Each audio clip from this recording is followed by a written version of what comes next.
غلام حسین کے بنائے ہوئے اصولوں پر پیر بخش اور قادر بخش کی اولادوں کا سلسلہ چلا۔ پیر بخش کو لوگ میاں جی کے نام سے جانتے تھے۔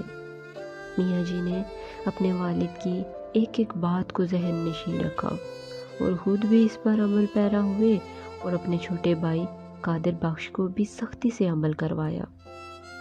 پیر بخش ایک ولی تھے، لہٰذا ولایت کا اثر و رسوخ بھی تھا۔ چھوٹے بھائی کو بھی سختی سے ہر چیز پر عمل کرواتے رہے، یوں اپنے بڑے ہونے کا فرض بھی نبھایا۔ یوں صدیوں پہلے کے بنائے یہ اصول نسل در نسل منتقل ہوتے ہوئے 21ویں صدی تک اس بٹی خاندان میں آئے۔ میاں قادر بخش کی اولاد سے 2 بھائی پیدا ہوئے۔ اس خاندان کے عروج و زوال دیکھ کر یہاں تک کا سفر کیا، پھر کسی نسل میں جرأت نہ ہوئی کہ ان اصولوں میں کبھی تبدیلی بھی لا سکے۔ میاں پیر بخش کی اولاد میں ولایت تھی، وہ خود بھی ولی تھے، ان کی اولاد میں بھی ولایت کا سلسلہ تھا۔ ان کے 2 بیٹے تھے۔ یوں اس گھر میں ولیوں کا بھی راج ہوا۔ پھر یہ گھرانہ انتہا پسند شیعہ گھرانہ تھا، لہٰذا بچے بچیوں کو بڑے سخت ماحول میں پرورش کیا گیا۔ 21ویں صدی کے یہ نوجوان جب یہ اصول دیکھتے تو گھبراتے۔ مردوں کے لیے کافی نرمی اور لڑکیوں کے لیے کافی سخت ماحول تھا۔ اس بات سے اختلافات جنم لینے لگے۔ پہلے زمانے میں عورتیں کم پڑھی لکھی تھی، ڈرپوک سی ہوتی تھی۔ پھر وقت بدلا، حالات بدلے، نئے زمانے نے لوگوں میں نئی سوچ ڈالی، مرد عورت کا فرق مٹنے لگا، مگر لال آباد کا یہ گھرانہ کبھی نہ بدلا۔ میاں پیر بخش کی اولاد میں سے 2 بھائی میاں غلام علی اور میاں امام دین بہت مشہور ہوئے۔ بڑی شاخ سے تعلق ہونے سے ان کا اثر و رسوخ خاندان میں چلتا تھا۔ میاں امام دین غصے کے تیز اور بہت پھرتیلے نوجوان تھے، جبکہ میاں غلام علی قدرے دھیمے مزاج کے انسان تھے۔ میاں غلام علی کی 3 صاحبزادیاں اور 2 صاحبزادے تھے، جبکہ میاں امام دین کے گھر خدا نے 5 رحمتیں اور 2 نعمتیں عطا کی۔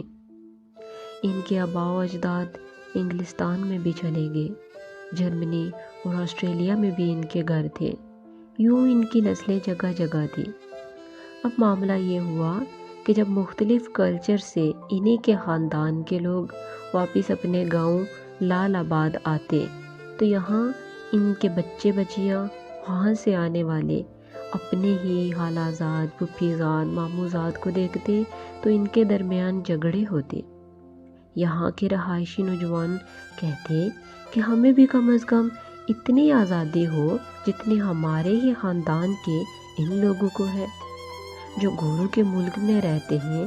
اگر وہ وہاں رہتے ہیں تو خاندان کے رسم و رواج تو وہاں بھی ایسے ہی ہونے چاہیے۔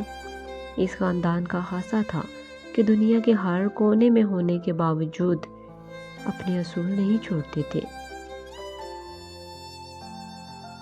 البتہ وہاں موجود لڑکیوں کو گھومنے پھرنے کی آزادی، تعلیم کی آزادی، نوکری کی آزادی اور ایسی کئی آزادیاں حاصل تھیں جو کہ پاکستان میں رہنے والی لڑکیوں کو نہیں تھی۔